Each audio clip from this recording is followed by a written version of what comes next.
terkait Mau dengan tahu mengapa Murad Ismail dicopot?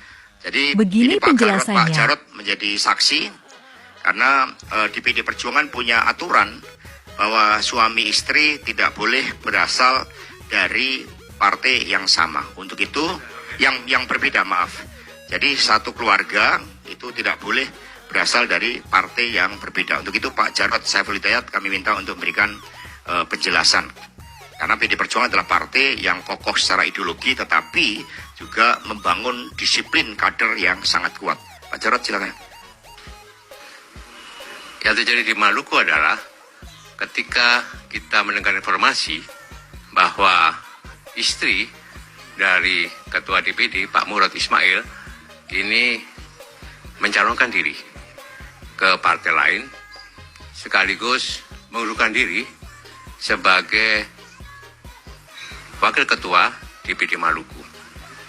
Berdasarkan bukti-bukti yang ada, maka sesuai dengan mekanisme partai, DPP partai memberikan surat tugas kepada saya, Ketua Bidang Ideologi dan Kaderisasi, dan Pak Komarudin Wadubun sebagai Ketua Bidang Kehormatan, serta Pak Utut Adianto, Wasekjen Bidang Internal, untuk mengundang beliau untuk klarifikasi di DPP partai.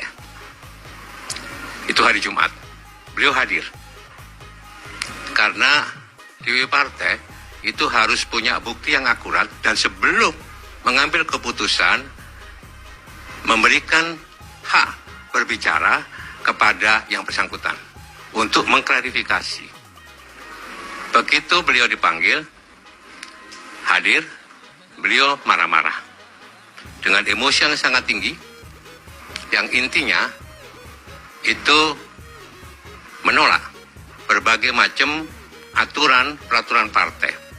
Ketika kita tunjukkan bahwa ada peraturan partai nomor 25A, salah satu pasalnya itu melarang suami istri untuk beda partai.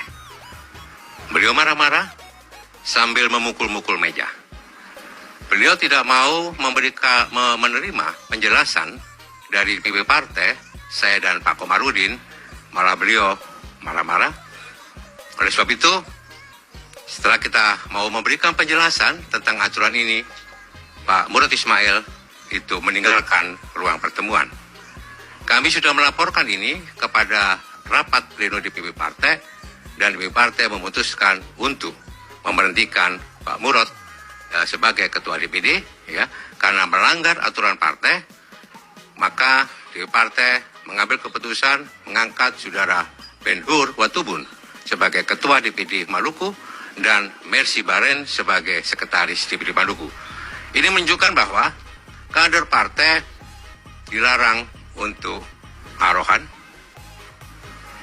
dilarang untuk melakukan tindakan-tindakan yang kurang terpuji.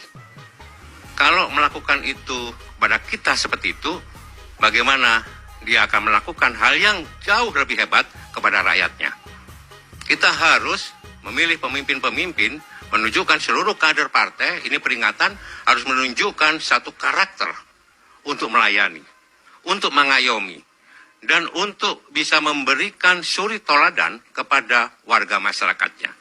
Mereka-mereka yang mengabaikan nilai-nilai etika dan moral, apalagi sebagai pelayan masyarakat, dan dia sebagai kader partai, maka perlu diberikan sanksi yang tegas.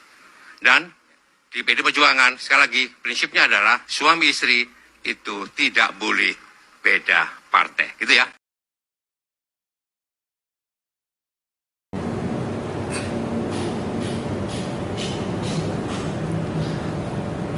Beliau melakukan pelanggaran kode etik dan melanggar aturan partai sehingga diambil sikap tegas oleh Dewan Pimpinan Pusat. Ya, sikap tegasnya itu pemberhentian, Pak ya? Pemberhentian.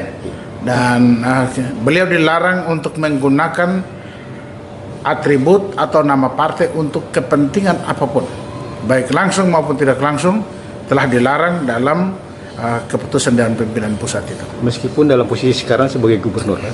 Ya, sebagai gubernur, ya beliau dilarang untuk menggunakan atribut apapun untuk dan atas nama partai, termasuk menggunakan nama partai, bahkan membawa nama partai untuk kepentingan apapun sangat dilarang, dan itu perintah, sehingga kami memastikan seluruh proses yang terjadi di bawah harus ditaati dan kemudian harus dilakukan karena risiko. Ya, beliau mengambil sikap untuk keluar dari partai ini, itu artinya beliau telah melawan kehendak dan keputusan partai, sehingga risiko yang ditimbulkan akibat keputusan Dewan Pimpinan Pusat ditanggung oleh Pak Murad sendiri.